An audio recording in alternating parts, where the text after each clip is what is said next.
The Bite of 87 is one of those moments in Five Nights at Freddy's lore that feels deliberately engineered to stay just out of reach, a puzzle made not only of clues but of absences. What makes the question of who caused it so compelling is that the series never gives a clean, cinematic depiction of the event. Instead, we're left with indirect dialogue, environmental hints, and mechanical behavior that invite interpretation. The bite is mentioned as a past incident, severe enough to permanently change how the animatronics are allowed to interact with guests, specifically children, yet vague enough that it becomes a kind of myth inside the universe.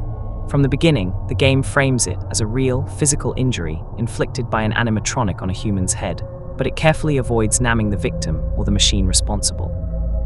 This ambiguity is not accidental. It forces players to analyze which character had both the opportunity and the mechanical capability to cause such a specific injury.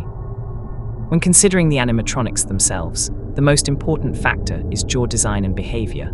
The bite is explicitly described as involving the frontal lobe, meaning the animatronic's mouth had to be able to open wide enough and clamp down with enough force to crush or severely damage a human skull. This immediately narrows the field. Many of the classic animatronics have mouths that open and close, but not all are shown with the kind of exaggerated, hinge-heavy jaws that would plausibly do this kind of damage. Freddy Fazbear and Bonnie the Bunny have relatively restrained mouth movement, especially in their early depictions, and Chica the Chicken's beak, while sharp, is split in a way that doesn't suggest the same crushing force. Foxy the Pirate, on the other hand, is built almost entirely around aggression and exposed mechanics. His jaw is long, serrated, and clearly capable of wide, snapping motion. He is also uniquely associated with sudden, uncontrolled movement, sprinting down hallways and attacking directly, which aligns thematically with an accidental or uncontrolled bite during a performance or interaction. Another crucial element is the era in which the Bite of 87 occurred.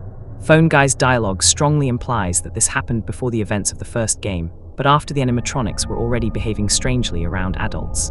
The company's response was to restrict the animatronics' movement during the day, not the night, which suggests that the bite occurred in front of guests, likely during operating hours. This detail matters because it points toward animatronics that were active and mobile during daytime performances. Foxy is often portrayed as out of order or hidden away, but that status may itself be a consequence of the bite rather than evidence against his involvement. It's entirely plausible that Foxy was still active at the time and was later deemed too dangerous, leading to his isolation behind the curtains of Pirate Cove. There is also the matter of personality coding and behavioral quirks. Five Nights at Freddy's repeatedly emphasizes that the animatronics are not purely machines. They behave in ways that suggest erratic decision-making and poor threat assessment. Foxy's programming appears especially unstable. He does not follow the same slow, deliberate movement patterns as the others, instead choosing direct, high-speed aggression.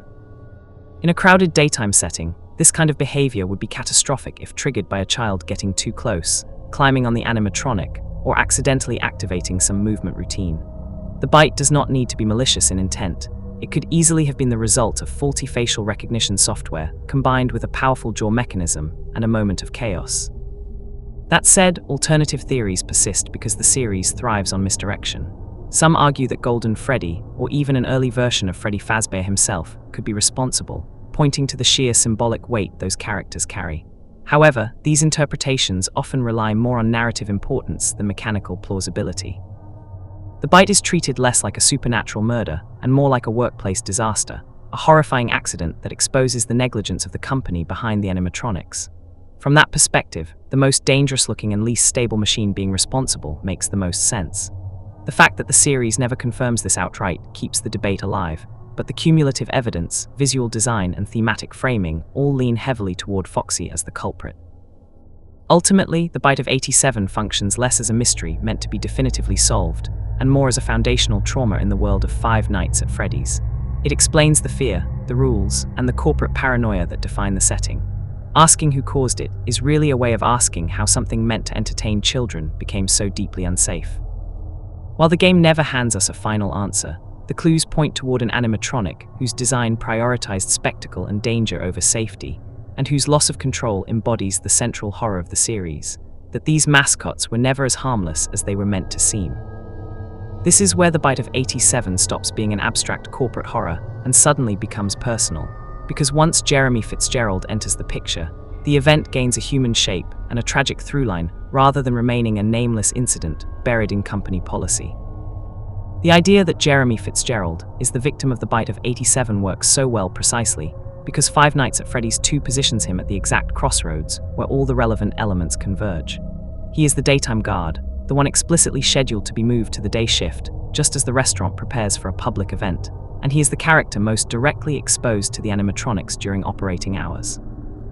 Phone Guy's casual tone when mentioning the shift change, treating it like a routine staffing decision, stands in stark contrast to what we understand retroactively about the danger of that environment. If the bite happened during a party or open hours, Jeremy being present isn't just plausible, it's almost inevitable. He is the only named character who is both narratively and logistically in the right place at the right time for something to go catastrophically wrong. What makes Jeremy's candidacy especially compelling is how neatly it aligns with the aftermath described in Five Nights at Freddy's. The victim of the bite of 87 is said to have survived but lost their frontal lobe, an injury that would leave someone alive yet fundamentally altered. Jeremy's sudden disappearance from the narrative after night 6, combined with the offhand reassignment to a day shift that we never actually play, creates a chilling gap. The game doesn't show us the bite because, from Fazbear Entertainment's perspective, there is nothing to show, just another employee quietly removed from the roster after an incident. The lack of closure mirrors the way corporations often treat injured workers. Once they're no longer useful, they vanish from the story. There's also something thematically resonant about Jeremy, a security guard whose job is to watch, becoming the victim of an injury that destroys the part of the brain associated with awareness, judgment, and higher cognition. The frontal lobe governs decision-making and personality. Losing it would symbolically strip Jeremy of the very faculties that defined his role. He is paid to observe danger, to notice patterns, to respond rationally, and the world he's placed in ultimately robs him of those abilities.